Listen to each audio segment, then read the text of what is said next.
Good evening everyone.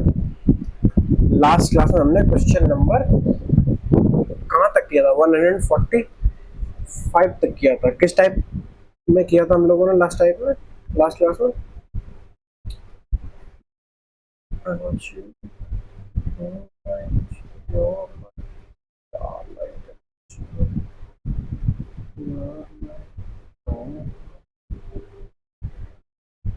ये है 22 में हमने क्या किया था?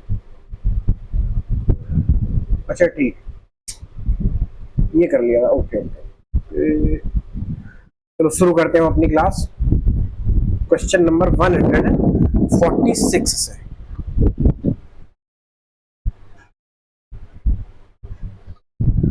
क्या कहता है क्वेश्चन नंबर 146 146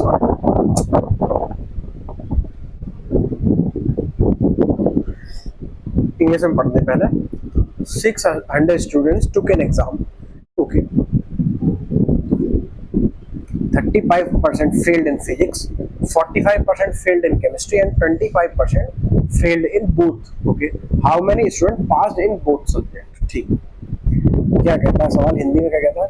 एक परीक्षा में 600 छात्रों ने परीक्षा दी। 35% छात्र भौतिकी में फेल हुए, 45% छात्र रसायन में फेल हुए तथा 20% छात्र दोनों में फेल हुए। ठीक है, दोनों विषय में कितने छात्र पास हुए? ठीक है, दोनों विषय में छात्र हुए दो विषय हैं, एक तो भौतिकी है फिजिक्स और एक केमिस्ट्री रसायन है। ठीक है, तो ये मान लेते हैं कि ये फिजिक्स का गोला है, तो आप कहेंगे जी हाँ ठीक, और ये गोला यहाँ से बंद है, खुला नहीं है वरना बच्चे भाग जाएंगे। और ये जो गोला है ये किसका है? तो आप मान लेंगे ये केमिस्ट्री का गोला है। ठीक, तो आप कहेंगे हाँ। और सवाल कहता है कि 35% छात्र भौतिकी में फेल हुए, तो फिजिक्स में फेल कितने हुए? 35% छात्र, और 45% छात्र केमिस्ट्री में फेल हो जाते हैं। ठीक, और 20% छात्र होते हैं दोनों में फेल, तो दोनों में फेल हुए छात्र कहाँ रखे जाएंगे? यहाँ। 20% छात्र, अगर 20% छात्र दोनों में फेल हुए हैं और 35% छात्र फिजिक्स में फेल हुए हैं, तो सिर्फ फिजिक्स में फेल कितने छात्र हुए हैं? तो आप कहेंगे कि 35%। वैसे 20% को हटा देंगे तो उत्तर आएगा हमारा 15%, मतलब 15% छात्र जो है सिर्फ फिजिक्स में फेल हुए। ठीक, तो आप कहेंगे हाँ। ठीक है, अब सवाल आगे क्या कहता है? सवाल आगे कहता है ना, अगर 20% दोनों में फेल हुए, ठीक है, और 45% सिर्फ 45% जो छात्र हैं वो केमिस्ट्री में फेल हुए हैं, तो सिर्फ केमिस्ट्री में फेल होने वाले छात्र कौन से होंगे? तो केमिस्ट्री में फेल होने वाले छात्रों में से दोनों में फेल हुए छात्रों का प्रतिशत घटा दो, तो क्या है हमारा 25%। तो ये वो 25% होंगे जो सिर्फ और सिर्फ केमिस्ट्री में फेल हुए हैं। ठीक, तो आप कहेंगे हाँ। अब क्या कहता है सवाल? तो दोनों विषयों में कितने छात्र पास हुए? दोनों विषयों में छात्र पास होने का मतलब क्या है? जो छात्र किसी भी विषय में फेल ना हुआ, दोनों विषय में कौन सा छात्र पास होगा? तो दोनों विषय में वो ही छात्र तो पास होगा जो किसी विषय में फेल ना हुआ हो। तो एक काम करेंगे, कुल छात्र में से, कुल छात्रों में से फेल हुए छात्रों का प्रतिशत घटा देंगे, फेल हुए छात्र घटा देंगे, तो हमारा क्या आ जाएगा? तो आ जाएगा ऐसे छात्र जो दोनों विषय में पास हुए हैं, है ना? तो आप कहेंगे जी हाँ। तो कुल छात्र, कुल कोई भी संख्या कितनी होती है? तो कोई भी संख्या स्वयं का कितनी होती है? 100%। तो कुल छात्र कितने होंगे? 100%। ठीक है, फेल हुए छात्रों का प्रतिशत कितना है? तो 15, एक मिनट,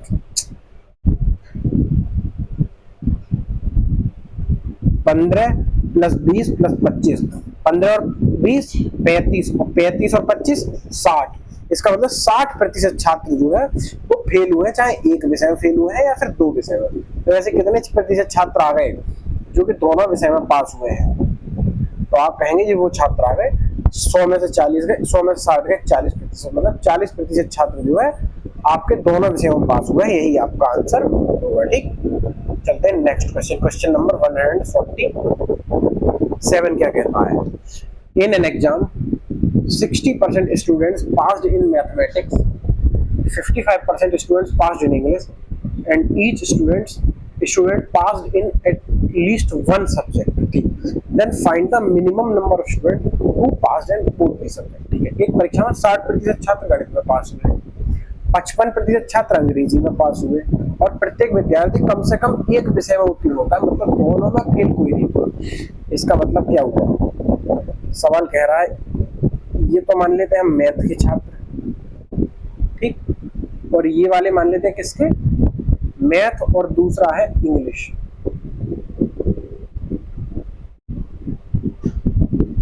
ठीक है। तो हाँ, आप कहेंगे हाँ मैथ और इंग्लिश दो विषय है। तो सवाल कह रहा है कि कम से कम एक विषय में उत्तीर्ण हुआ, मतलब फेल कोई नहीं हुआ है, चाहे वो इंग्लिश में पास हुआ है, मतलब चाहे वो सिर्फ इंग्लिश में पास हुआ है, या फिर कोई भी छात्र सिर्फ मैथ में पास हुआ है, या फिर छात्र जो हुए हैं वो दोनों में पास हुए हैं, लेकिन कोई भी ऐसा छात्र नहीं है जो कि तीनों में फेल हो गया हो, तो सॉरी दोनों में फेल हुआ। इसका मतलब क्या हुआ? इसका मतलब ये हुआ कि ये प्लस ये बराबर 100% होंगे, ठीक है, क्योंकि 100% बच्चे पास हुए हैं ना, फेल तो कोई हुआ ही नहीं है। तो आप कहेंगे हाँ।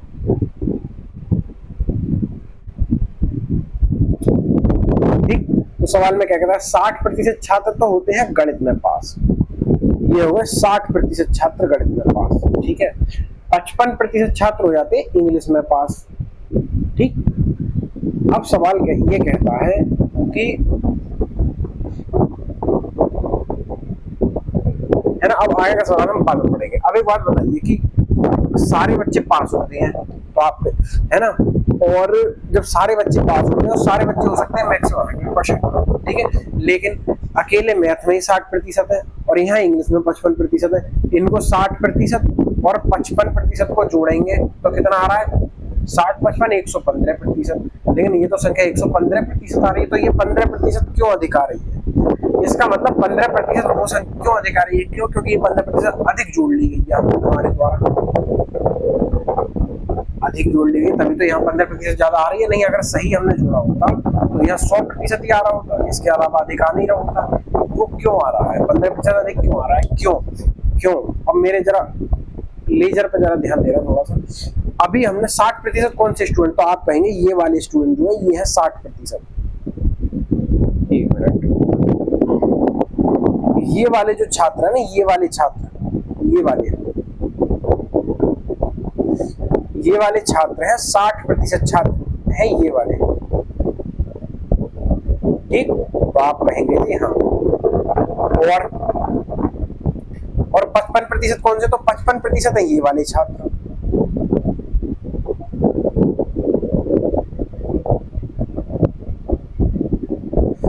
55% कौन से वाले छात्र हैं? ये वाले छात्र। आप ध्यान देना जरा, मेरी कलम पे ही थोड़ा ध्यान देना, ठीक है। तो आप थोड़ा सा ध्यान दीजिए क्या कि ये वाले जो छात्र हैं, ये वाले छात्र हमने जोड़े, जब 60 और 55 को जोड़ा तो ये वाले छात्र दो बार जुड़ गए। क्यों? क्योंकि एक बार 60% के साथ जुड़ गए, एक बार 55% के साथ जुड़ गए। इसका मतलब यही वो छात्र हैं, यही छात्र एक बार अधिक जुड़ गए। दो बार जुड़ने का मतलब क्या है कि एक बार अधिक जुड़ गए, एक बार अधिक जुड़ गए, ये एक बार अधिक जुड़ गए, तभी तो यहाँ ये 15% अधिक आ रहा है। अगर यह एक बार अधिक नहीं जुड़ गए तो 15% अधिक नहीं आता किसी भी स्टूडेंट को। इसका मतलब क्या हुआ? इसका मतलब ये हुआ कि इस क्षेत्र की वैल्यू ही 15% है या नहीं है? ये तो मैं शॉर्ट ट्रिक बता रहा हूँ, मैं लॉन्ग मेथड ही बताऊंगा आपको। अगर ये समझ में आ रहा है ठीक है, नहीं तो लॉन्ग मेथड ही बताऊंगा, ठीक है। इसका मतलब क्या हुआ? ये वाला जो क्षेत्र है, कौन सा?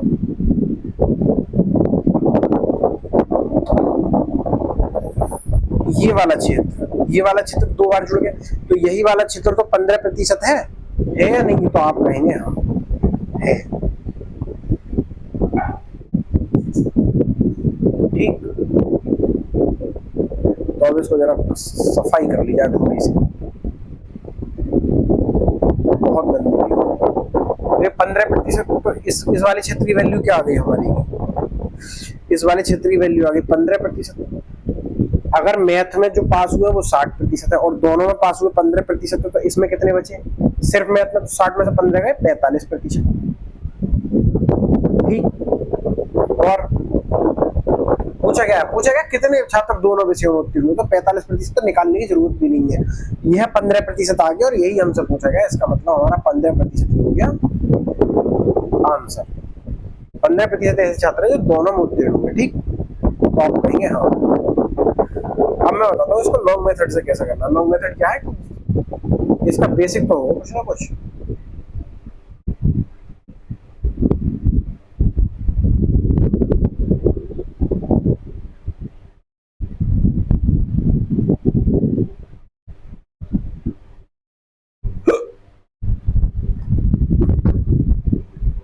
इसका लॉन्ग मेथड क्या होगा, ये तो हो गया शॉर्ट मेथड। लॉन्ग मेथड क्या होगा, ये दोनों विषयों के हमने गोले बना दिए, ठीक है, ये मैथ का गोला मान लेते हैं हम लोग, ये इंग्लिश का, ठीक। तो आप कहेंगे जी हाँ, मैथ में कितने बच्चे कितने प्रतिशत छात्र पास हुए, तो आप कहेंगे कि 60%। इंग्लिश में हुए हैं 55%, ठीक। पूछा गया दोनों विषय में उत्तीर्ण छात्र, दोनों विषय में उत्तीर्ण छात्र का प्रतिशत मान ले हम 1% छात्र, ठीक। तीनों का जोड़ तो होगा 100%, ये तो पता ही है आपको, तो आप कहेंगे हाँ। अगर ये दोनों यहाँ 1% दोनों में पास हुए और 60% मैथ में पास हुए, तो सिर्फ मैथ में कितने पास हुए, तो आप कहेंगे 60 माइनस 1%, ठीक। अब अगर 1% दोनों में पास हुए हैं और 55% इंग्लिश में पास हुए, तो सिर्फ इंग्लिश में कितने पास होंगे, तो आप कहेंगे कि 55 में से ए को घटा दो, 55 माइनस 1%, ठीक। अब क्या करें, अब कुछ नहीं करेंगे, हम तीनों को जोड़ के 100 के बराबर कर देंगे, 60 माइनस 1%, या फिर एक काम करते हैं, रुकिए जरा, इसको 60 माइनस 1% लिख लो या 60% माइनस 1% लिख लो, ये हो गया, प्लस 1% प्लस 55% माइनस 1% बराबर होगा 100% के बराबर, होगा नहीं होगा, 1% से ये 1% चला गया, ये 60% और 55% जुड़ने के बाद कितने हो जाएंगे, 60 55 115%, माइनस 1% बराबर 100%। अब इस ए को दाईं ओर ले जाएंगे और 100 को ले आएंगे बाईं ओर, ठीक। तो 100 बाईं ओर आएगा तो 100 हो जाएगा माइनस का, तो 115% माइनस 100% बराबर ए इधर माइनस का है, जब दाईं ओर जाएगा तो ये प्लस का हो जाएगा, तो प्लस का 1%। 15% में से 100% गए तो सॉरी 115% में से 100% गए तो कितने बचे, आप कहेंगे 15%, जो कि 1% के बराबर है। और 1% हमने माना क्या था, 15% बराबर 1%, और 1% हमने माना क्या था कि वो छात्र जो दोनों में पास हुए, और हमसे पूछा भी गया था कि दोनों में उत्तीर्ण छात्रों का प्रतिशत, तो हमारा उत्तर क्या आ गया, 15% हमारा उत्तर आ गया। तो ये तो हो गया लॉन्ग मेथड और ये होगा शॉर्ट मेथड, ठीक। जिससे आपको समझ में आए आप जो उसी से करते हैं, ठीक है। अब चलते हैं नेक्स्ट क्वेश्चन पर, क्वेश्चन नंबर 148। आज हम इसको खत्म कर ही देंगे भाई, बहुत दिन हो गए। कितने क्वेश्चन है इसमें, टोटल में 153 क्वेश्चन है इसमें।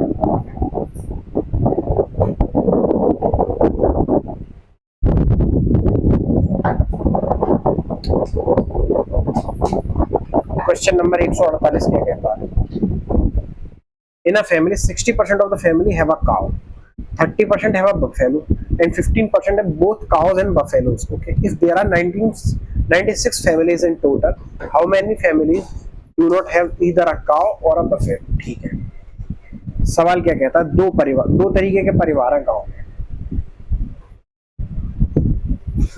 एक तरीका परिवार क्या है, जिन पर बफेलो है, बफेलो की स्पेलिंग क्या होती है, यही होती है, और एक के पास है काओ। 60% परिवार ऐसे हैं जिनके पास एक गाय है,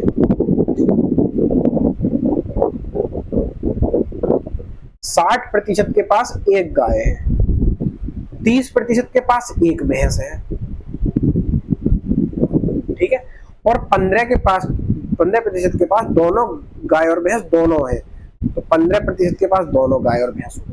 अगर 15% के पास दोनों है और 60% के पास गाय है, तो सिर्फ गाय कितने प्रतिशत के पास हो जाएगी, तो आप कहेंगे 45% के पास।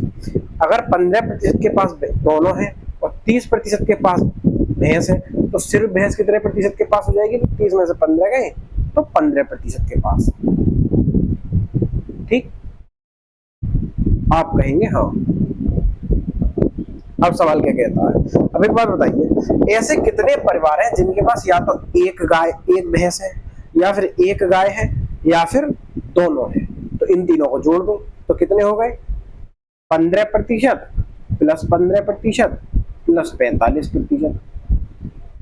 45 15 60, 60 15 75%, मतलब 75% परिवारों के पास एक गाय है या एक भैंस है, या फिर दो गाय और भैंस दोनों है। तो ऐसे कितने प्रतिशत परिवार हैं जिनके पास ना तो गाय है और ना ही भैंस है? तो इसको 100 में से घटा लो, 100% माइनस 75% बराबर 25%, मतलब 25% परिवार ऐसे हैं जिनके पास ना तो गाय है ना ही भैंस है।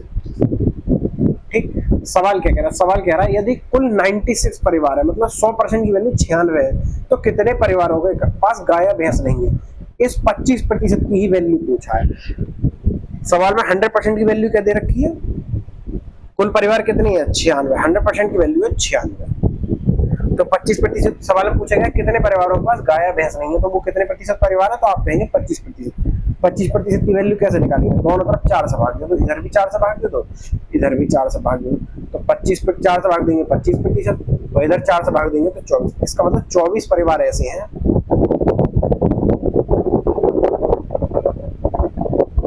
है?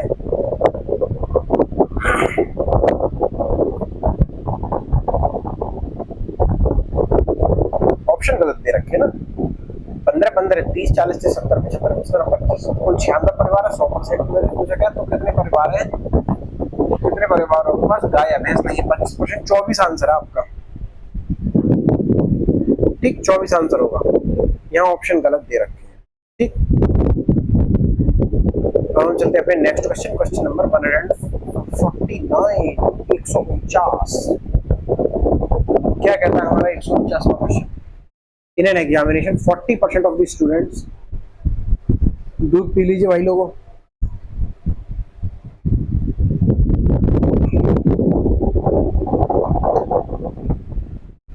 In an examination 40% of the students failed in mathematics, ठीक है, 30% failed in Hindi, okay, 50% failed in English।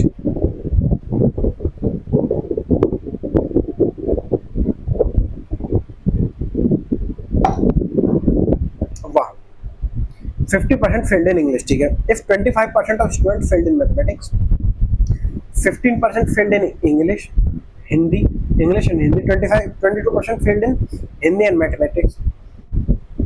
If 13% of the students fails in all three, okay, find the percentage of students who pass in all three subjects। तो चलेंगे, 3 विषय है, तो 3 विषय वाला हम कैसे बनाते हैं? ये रहा एक विषय, ये रहा दूसरा विषय, और ये रहा तीसरा विषय। ठीक है, विषय कौन कौन से हमारे पास? गणित, हिंदी और इंग्लिश। मैथ, हिंदी और इंग्लिश। ठीक, सवाल क्या कहता है? 40% छात्र गणित में फेल हो जाते हैं, 40% हो गए मैथमेटिक्स में, ठीक है। 30% छात्र हिंदी में फेल हो जाते हैं, तो 30% छात्र हो गए हिंदी में फेल। 50% छात्र अंग्रेजी में फेल हो जाते हैं। भैया अंग्रेजी है ही तगड़ी चीज, सबसे ज्यादा इसी में फेल हुआ है। यदि 25% छात्र गणित और अंग्रेजी में फेल हुए हैं, मैथ और इंग्लिश में कौन सा बताएगा? मैथ और इंग्लिश में बताएगा ये वाला। ये तो हो गया मैथ और इंग्लिश में। अगर वो बोला सिर्फ मैथ और इंग्लिश, केवल मैथ और इंग्लिश के लिए बताएगा, ये वाला जो है ये केवल मैथ और अंग्रेजी के लिए है। और ये वाला ऐसा है इसमें मैथ और अंग्रेजी दोनों और हिंदी भी है। ठीक है,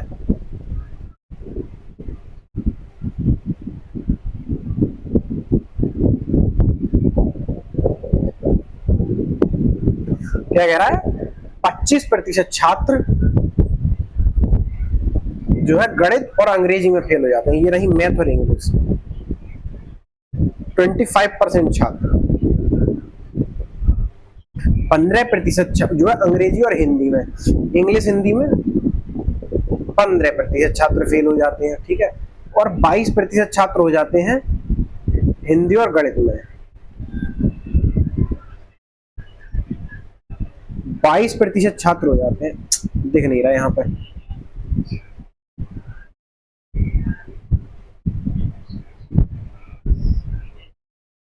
22% छात्र फेल हो जाते हैं मैथ और हिंदी दोनों में। ठीक है, अब क्या कह रहा है सवाल, यदि 13% छात्र तीनों में फेल हो जाते हैं, 13% छात्र तीनों में फेल हो जाते हैं, तो तीनों में फेल होने वाला प्रतिशत रहा ये है, यहाँ हो जाते हैं 13% छात्र फेल। ठीक, तो आप कहेंगे हाँ, तो तीनों विषयों में पास हुए छात्रों का प्रतिशत क्या है? कुछ नहीं, यहाँ एक काम करेंगे, यहाँ जो है अलग अलग इसका इसका इसका इसका इनका इनका प्रतिशत निकाल लेंगे, और इसका तो दे ही रखा है, और उसको 100 से घटा देंगे, तो हमारे ऐसे छात्र आ जाएंगे जो कि तीनों विषयों में पास हुए हैं। ठीक है,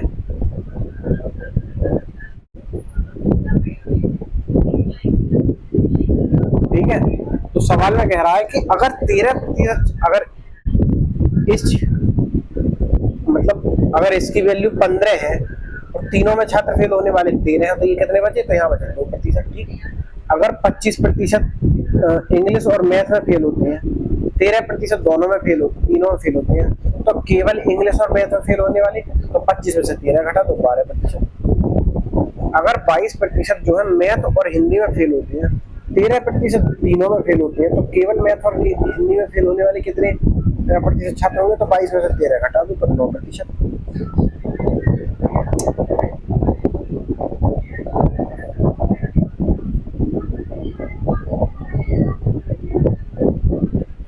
ये होगा 9%। ठीक है, तो आप कहेंगे हाँ। अब एक बात बताइए,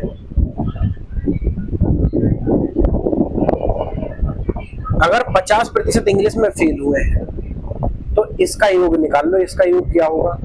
उसको 50 में से घटा दो, तो कैसे कौन से छात्र आ जाएंगे? जो केवल इंग्लिश में फेल हुए हैं। ठीक है ना, 50, ये कितने हो गए? 12, 12 और 13 25 और 2 27, 50 में से 27 गए, तो कितने बचे? 23%। तो 23% ऐसे छात्र हैं जो कि केवल अंग्रेजी में फेल हुए हैं।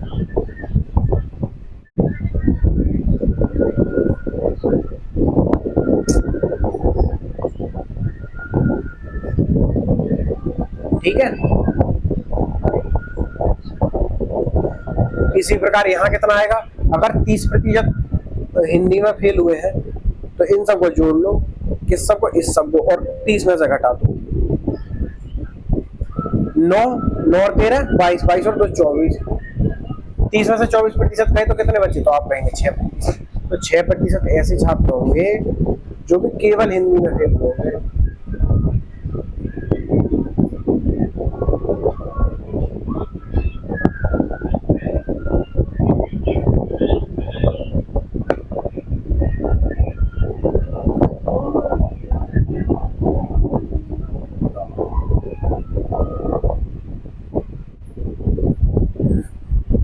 अब हम केवल मैथमेटिक्स में फेल होने वाले छात्रों का प्रतिशत कैसे निकालेंगे? मैथ में फेल होने वाले छात्र कितने हैं? 40, उसमें से इस क्षेत्र को घटा देंगे। ठीक, ये हमारा केवल मैथ में फेल होने वाले छात्र, ठीक है, 9 9 13 22, 22 बार 34, 34% होगा, तो ये 40 में 64 है, ठीक है। आप आगे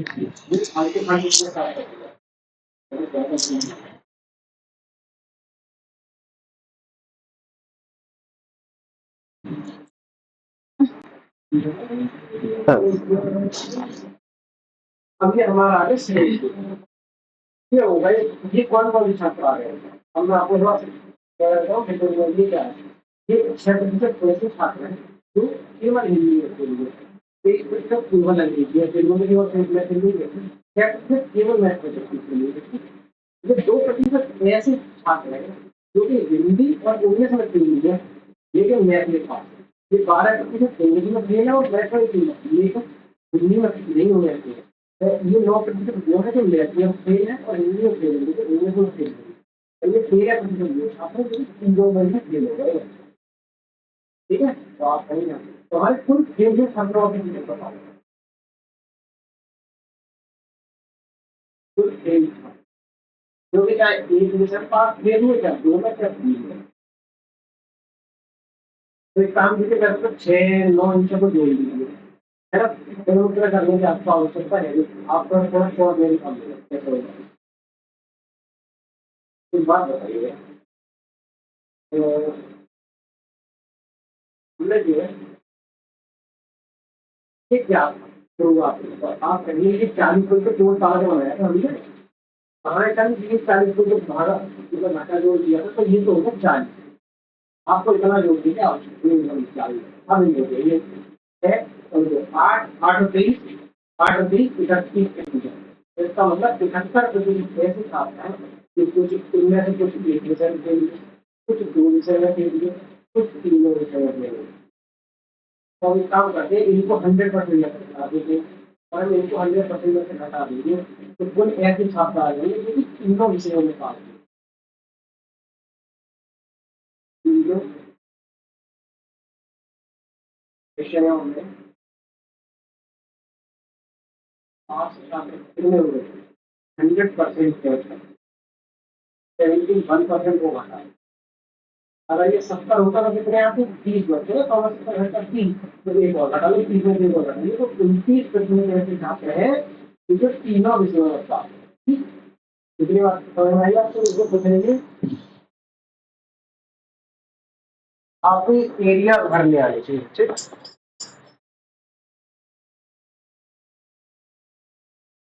है ना। अब चलते हैं नेक्स्ट क्वेश्चन, क्वेश्चन नंबर 150। क्या कहता है? In an examination, 20% of students failed in mathematics, 15% failed in English, 25% failed in English. In Hindi, if 5% of the students failed in mathematics, 10% failed in English mainly, 15% failed in Hindi and mathematics, 2% of the students failed in all three. Find the percentage of students who pass in all three subjects. ये परीक्षा में 20% गणित लगता है, इसमें से और बनना है। ये तुम्हारे से जुड़ी हुई है क्या? तो दूसरा होगा ठीक।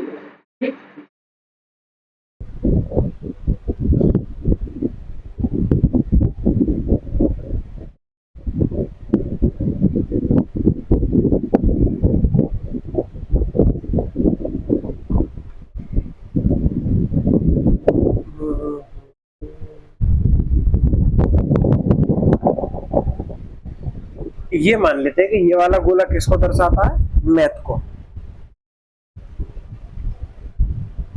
ठीक, विषय कौन कौन से? तो गणित है, एक इंग्लिश है और एक हिंदी है। मैथ, ये वाला गोला मान लेते हैं कि इंग्लिश को दर्शाता है और ये वाला गोला हिंदी को। ठीक है, सवाल कहता है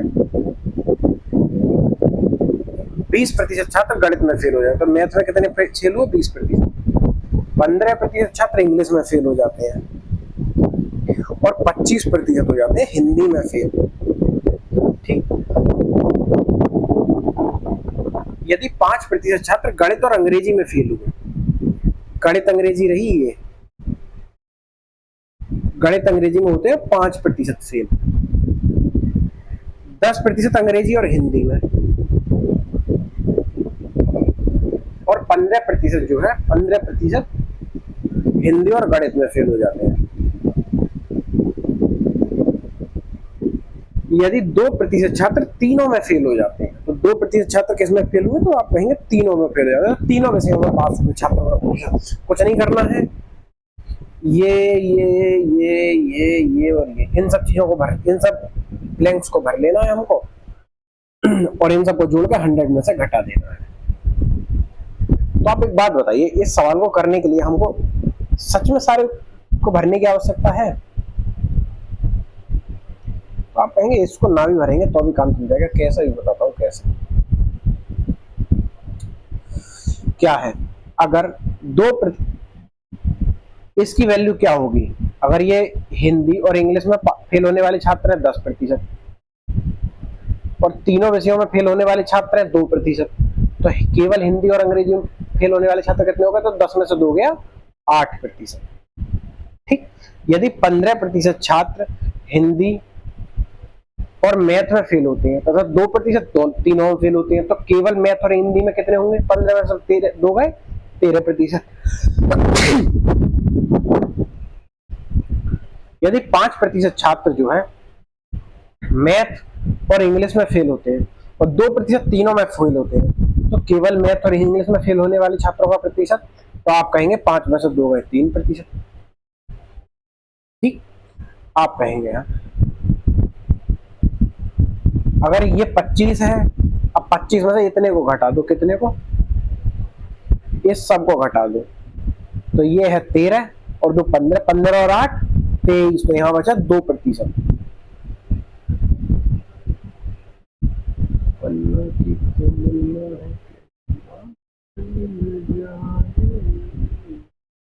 कहीं और तो नहीं है फालतू फालतू चीज लिखी हुई? तो आप कहेंगे नहीं।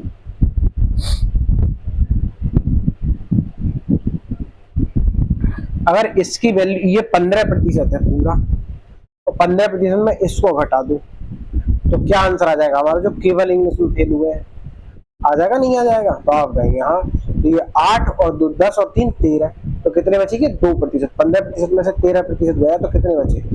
2%। अब इसको मत निकालो, पूछो क्यों? क्योंकि हम फिर पिछले सवाल की तरह इसको पूरा ही 20% ले लेंगे और जोड़ लेंगे। इसको तो चुपचाप 20% ले लेंगे। तो फेल हुए छात्रों का कुल प्रतिशत कितना है? तो आप कहेंगे 20%। कौन सा वाला? तो आप कहेंगे ये वाला। तो 20% प्लस, अब इन तीनों को जोड़ लो, 2 और 8 10 और 2 12%। इसका मतलब 32% छात्र तो ऐसे हैं जो जिनमें से कुछ एक विषय में फेल हुए, कुछ 2 विषय में फेल हुए, कुछ 3 विषय में फेल हुए। तो ऐसे कितने छात्र होंगे? प्रतिशत छात्र जो कि तीनों विषयों में पास हुए। तो 100% में से 32% को घटा दो। 100% माइनस 32% बराबर 68%। दैट मीन्स आपका 68% आंसर हो गया। ठीक है, यहाँ हमने ये नहीं निकाला, ये हमने थोड़ी सी सेकंड भर बचाने की चतुराई कर ली है। ठीक है, वैसे यहाँ आएगा कितना? तो ये कितना? 3 और 2 5 और 13 18 और ये 20, तो यहाँ आएगा 2%। ठीक है, चलते हैं अपने नेक्स्ट क्वेश्चन पर। क्वेश्चन नंबर 151 नहीं, यहाँ से नई टाइप शुरू है। टाइप वाइप कुछ नहीं है, टाइप वही है, सिर्फ फॉर्मूले आ गए हैं। क्या? जैसे यहाँ तो अभी तक हम इस तरीके से निकाल रहे थे, किस तरीके से कि इनको सारे को घटाओ, है ना, कि इसमें से इसको घटाओ, इस क्षेत्र को निकालो, इस क्षेत्र को निकालो, इस क्षेत्र को निकालो, फिर इसको निकालो, इसको निकालो, इसको निकालो, जोड़ो घटाओ, ये करो। उस चीज को अब कर दिया गया है शॉर्ट में, आपको फॉर्मूला दे दिया गया है। क्या?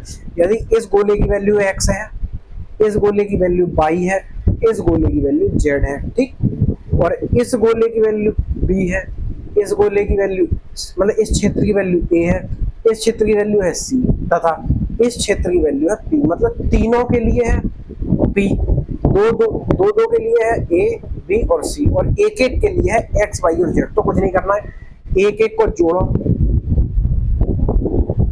दो वाली चीज को घटाओ और तीन वाली को जोड़ो, बराबर हो जाएगा 100%। ठीक है, एक भी ऑड है, 3 भी ऑड है, तो ऑड वाली को जोड़ो, उसमें से इवन वाली को निकाल दो और उसको कर दो 100% के बराबर। ठीक है, अब नेक्स्ट क्या है? नेक्स्ट में थोड़ा सा है डिफरेंट चीज है। क्या है कि अभी बताया गया था कि मान लो 10% इसमें फेल, 10% मैथ इंग्लिश में फेल होते हैं। अगर बोल दिया 10% केवल मैथ इंग्लिश में फेल होते हैं, तो वो वाला क्षेत्र होगा ये हमने निकाला भी है। देखो इन सवालों में कौन सा? ये वाला। देखो ये 13% कौन से? केवल मैथ हिंदी में, 3% केवल मैथ इंग्लिश, 8% केवल इंग्लिश हिंदी, ये 12% केवल मैथ इंग्लिश, 2% केवल इंग्लिश हिंदी और 9% केवल मैथ और हिंदी। उसी हिसाब से ये इसका नया यहाँ फॉर्मूला बना दिया है। इसमें क्या करना है? इसमें एक्स वाई जेड को जोड़ना है, X plus Y plus Z, ABC को घटाना है और इसमें पी ना जोड़कर 2p घटा दो, 100% के बराबर कर दो। कुछ नहीं करना है, थोड़ा सा परिवर्तन है उसको। अब इस पे मैं करवाता हूँ आपको 3 सवाल इन फॉर्मूले बेस्ड पे। ठीक है, इतनी ही जगह में हो जाएंगे, नहीं हो जाएंगे तो हम आगे पेज बना रखा है नहीं हमने।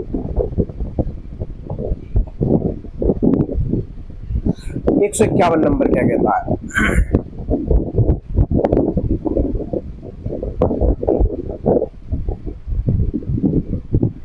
In an examination, 60% of students passed in mathematics, 40% passed in English, 30% passed in reasoning. If 10% passed mathematics and reasoning, 25% passed English and mathematics, 15% passed reasoning and English, what is the minimum number of students who passed all the subjects in if no one failed?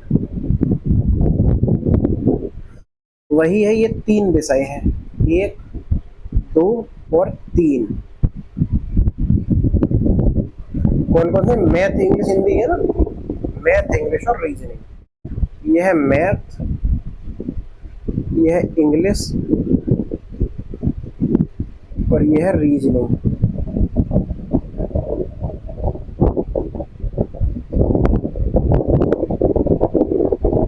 साठ प्रतिशत तो ये वाला क्षेत्र हो गया, 60% होते हैं मैथमेटिक्स में, 60% होते हैं मैथ में पास, 40% छात्र होते हैं इंग्लिश में पास और 30% छात्र होते हैं रीजनिंग में पास। ठीक, तो ये हो गई एक्स वाई जेड की वैल्यू। मान लेते हैं ये एक्स की वैल्यू है, ये वाई की वैल्यू है और ये जेड की वैल्यू है। ठीक है, और क्या कहना है, 10% होते हैं मैथ और रीजनिंग में पास, ये 10% होते हैं मैथ रीजनिंग में पास। ठीक, 25% होते हैं इंग्लिश और मैथ में पास, 25% होते हैं इंग्लिश और मैथ में पास और 15% होते हैं रीजनिंग और इंग्लिश में पास, 15% रीजनिंग और इंग्लिश में पास। तो बताइए कम से कम कितने छात्र सभी विषयों में पास हो? तो सभी विषयों में पास होने वाले छात्र कितने हैं? तो आप कहेंगे ये क्या माना था हमने? पी, है ना। ये एग्जाम में तो उसमें फॉर्मूले में क्या था? ये था पी प्रतिशत। ठीक है, तो इसको क्या मानता था? इसको एक को ए प्रतिशत मान लिया था, एक को बी मान लिया था और एक को सी मान लिया था। तो फॉर्मूला क्या था? फॉर्मूला था X plus Y plus Z minus A plus B plus C plus P बराबर 100% था। ठीक, अब सबकी वैल्यू रख लो। एक्स की जगह क्या है? 60 प्लस वाई की जगह क्या है? 30। देखो एक्स की जगह 60 है, वाई की जगह 30 है, जेड की जगह 40 है, इन तीनों को रख देंगे प्लस 40 माइनस ए की जगह 25, बी की जगह 10, सी की जगह 15।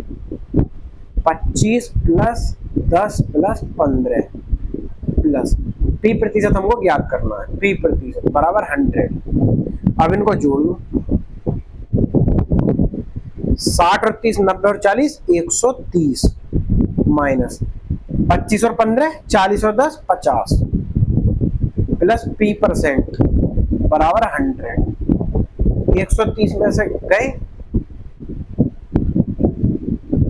101 या फिर इसकी जगह हटाओ, इसको पी प्रतिशत मत लिखो, फालतू में कंफ्यूजन कर रहा है ये, क्योंकि समझ में तो आ रहा है ना, सब कुछ सब परसेंटेज को जोड़ के बराबर 100% की कर देना है ना। 130 में से 50 गए तो 80 प्लस पी बराबर 100।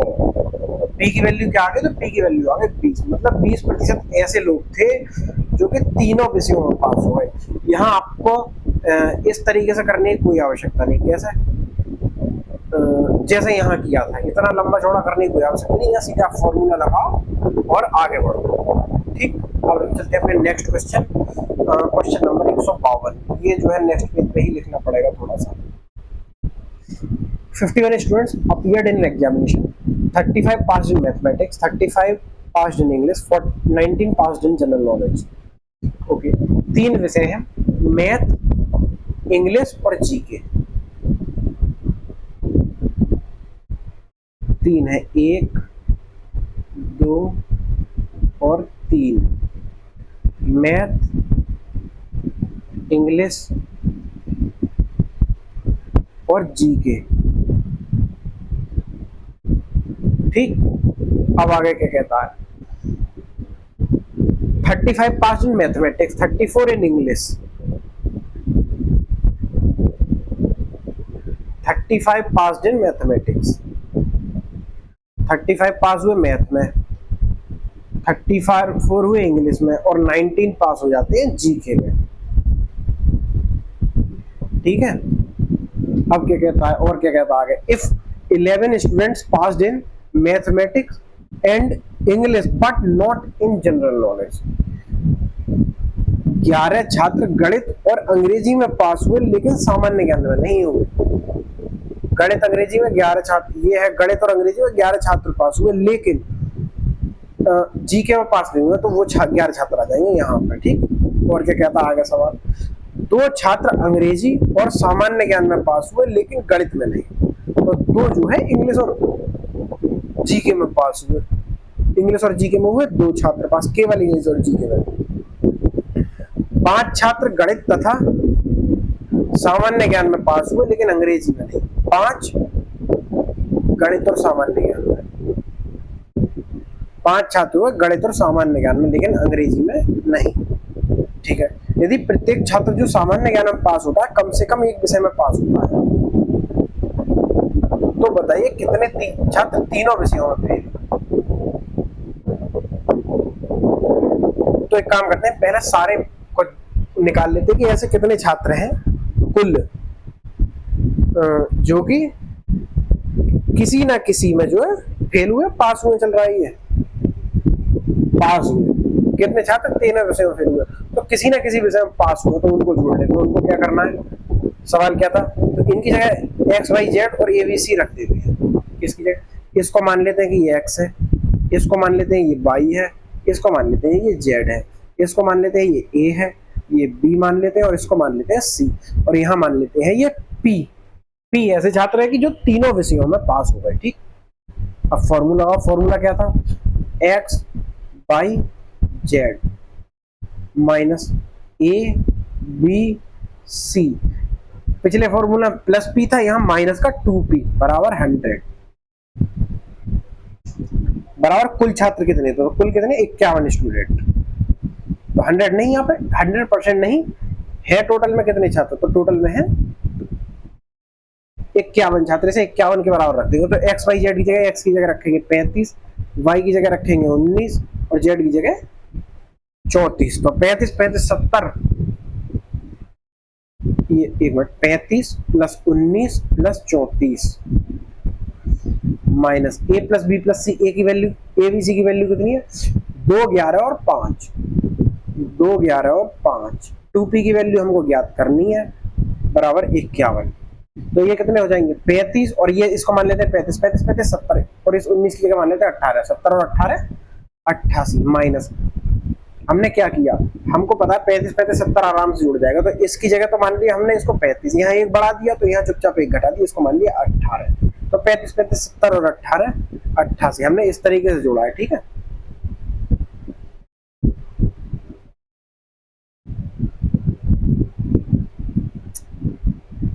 अब क्या, अब इनको जोड़ लूं, 2 और 11 13, 13 और 15 18 माइनस 2p बराबर 51।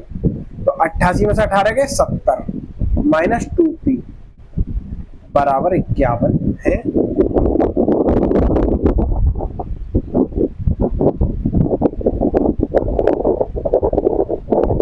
फॉर्मूले में 35 19 35 35 70 और 10 80 8 88, 11 और 5 16 और 2 18, 11 2 5 ही है क्या, ये कुछ और है, 11 2 और 5 और 12 छात्र तीनों विषयों में पास हुए। 51 के बराबर नहीं आएगा, sorry sorry sorry sorry sorry sorry, यहाँ p की वैल्यू नहीं है, ये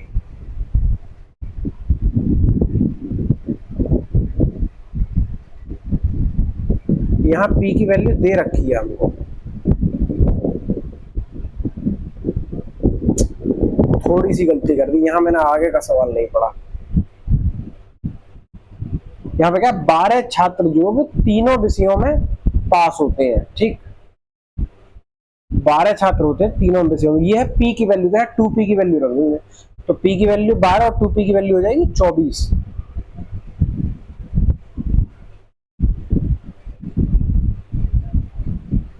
इसकी वैल्यू है 24, तो ये तो है 88, 18 माइनस 24 88 में से 18 गए, 88 में से 18 गए 70, 70 में से 24 गए तो कितने बचे? 46। तो 46 छात्र, ये किन छात्रों की संख्या आ गई? यह उन छात्रों की संख्या आ गई जो कम से कम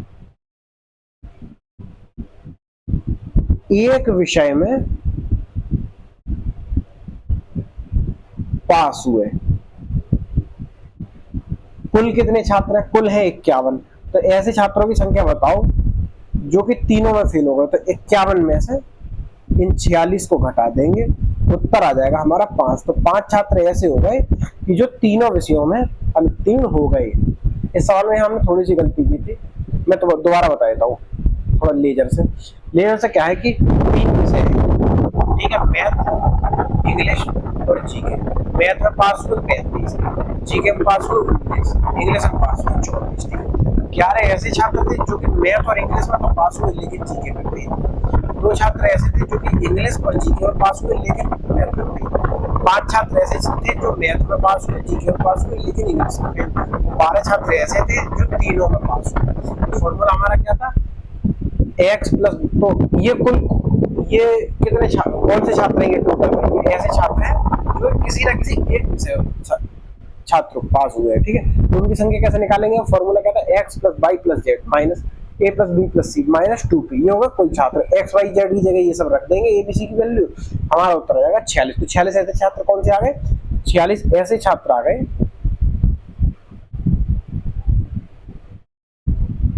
तो 46 ऐसे छात्र आ गए जो कि कम से कम एक विषय में पास हुए। पूछा क्या है हमसे? हमसे पूछा गया है प्रत्येक छात्र में, तो बताइए कितने छात्र तीनों विषयों में फेल हुए। तीनों विषयों में फेल होने वाले छात्रों को कुल छात्रों में से कम से कम एक विषय में पास हुए छात्रों की संख्या को घटा दो तो 5। 51 में से 46 गए 5, तो 5 ऐसे छात्र आ गए जो कि तीनों विषयों में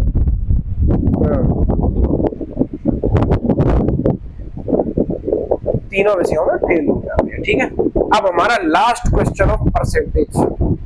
परसेंटेज हमारी इस क्वेश्चन के बाद हो जाती है समाप्त। आप फिर परसेंटेज के क्वेश्चन कहीं भी लगाइए, आपसे कोई क्वेश्चन बचेगा नहीं। ठीक है, यही थे आपके सारे क्वेश्चन। क्या कहता है? In a class 39 student pass in math. Hindi में पढ़ते हैं। एक कक्षा में 39 छात्र गणित में, 50 छात्र अंग्रेजी में पास हुए और 40 छात्र तर्क शक्ति में। तो 3 विषयों वाला सवाल है, 2 वाला नहीं है। तो 1 विषय, 2 विषय और 3 विषय, मैथ, इंग्लिश और रीजनिंग। ये रहा मैथ, इंग्लिश और रीजनिंग। ठीक, सवाल कह रहा 39 छात्र तो गणित में पास होते हैं, ये मान लेते हैं x की वैल्यू। 50 छात्र अंग्रेजी में पास होते हैं, ये मान लेते हैं हम y की वैल्यू। 40 छात्र तर्क शक्ति में पास होते हैं, 40, ये मान लेते हैं z की वैल्यू। 21 छात्र अंग्रेजी और गणित में पास हुए, तो अंग्रेजी और गणित रहा ये है। तो 21 छात्र अंग्रेजी और गणित में, ये मान लेते हैं a की वैल्यू। ठीक, 18 छात्र अंग्रेजी और रीजनिंग में पास होते हैं, तो 18 छात्र अंग्रेजी और रीजनिंग में, ये मान लेते हैं b की वैल्यू। 19 छात्र रीजनिंग और गणित में पास होते हैं, रीजनिंग गणित में पास होते हैं 19 छात्र, ये मान लेते हैं c की वैल्यू। ठीक है, और 22 छात्र केवल 2 विषयों में पास हुए।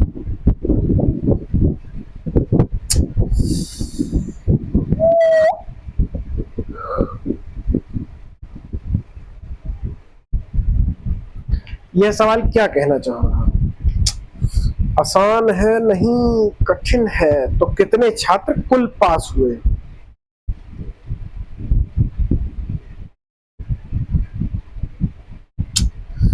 इस सवाल में थोड़ा सा ट्विस्ट है, ट्विस्ट वगैरह कुछ नहीं है। इस सवाल में कह रहा है 22 छात्र केवल 2 विषयों में। इसका मतलब क्या है? ये कौन से 22 छात्र? ये 22 छात्र कौन कौन से? तो ये वाले जो केवल मैथ और इंग्लिश में पास हुए है ना, ये वाले जो केवल इंग्लिश रीजनिंग में पास हुए, और ये वाले जो केवल रीजनिंग और मैथ में पास हुए। इन तीनों छात्रों का योग क्या है? इन्हीं छात्रों का योग जो है वो है, इन छात्रों की संख्याओं का योग है या 22। ये 22 और कुछ नहीं। ठीक है, तो अब इनको निकालना हमारे जीवन का उद्देश्य है।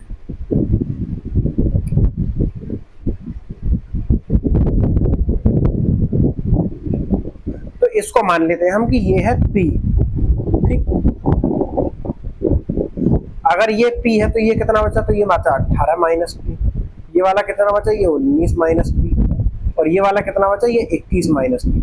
सवाल में क्या कह रहा है, इन तीनों का योग कितना है 22, तो कितना 21 minus P plus 19 minus P plus 18 minus P बराबर है 22।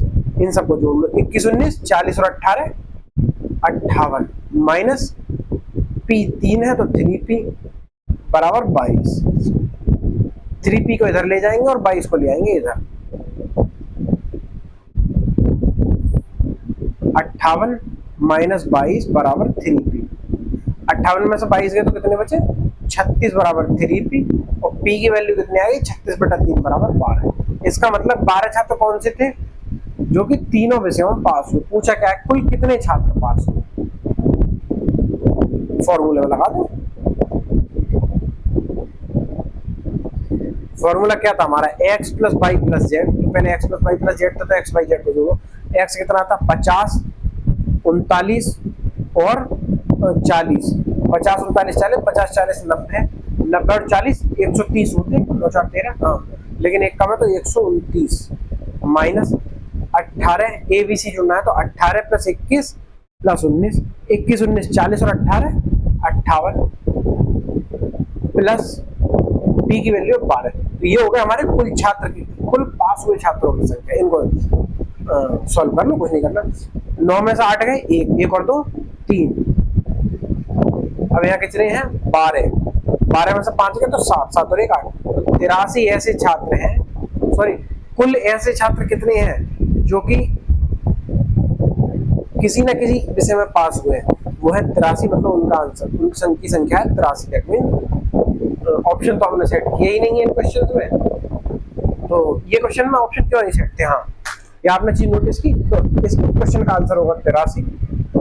और हमारी क्लास समाप्त होती है यहीं पे, और यहीं पे हमारा परसेंटेज चैप्टर भी समाप्त हो जाता है, ठीक है। और हम अब अगली क्लास से कौन सा चैप्टर करेंगे, शायद प्रॉफिट एंड लॉस करेंगे, मुझे लगता है, ठीक है। जो भी चैप्टर होगा वो आपको बता दिया जाएगा, ठीक है। और हाँ, इन क्वेश्चंस में वो क्यों नहीं थे, क्या बोलते हैं उनको, ऑप्शंस, क्योंकि इनमें ऑप्शन सेट किए ही नहीं गए थे। इनका जो सॉल्यूशन दिखाना था आपको, क्योंकि इनको ऑप्शन से एलिमिनेट करना आसान नहीं होता है, ठीक है। तो आज के लिए इतना ही, मिलते हैं नेक्स्ट क्लास में, ठीक है। धन्यवाद।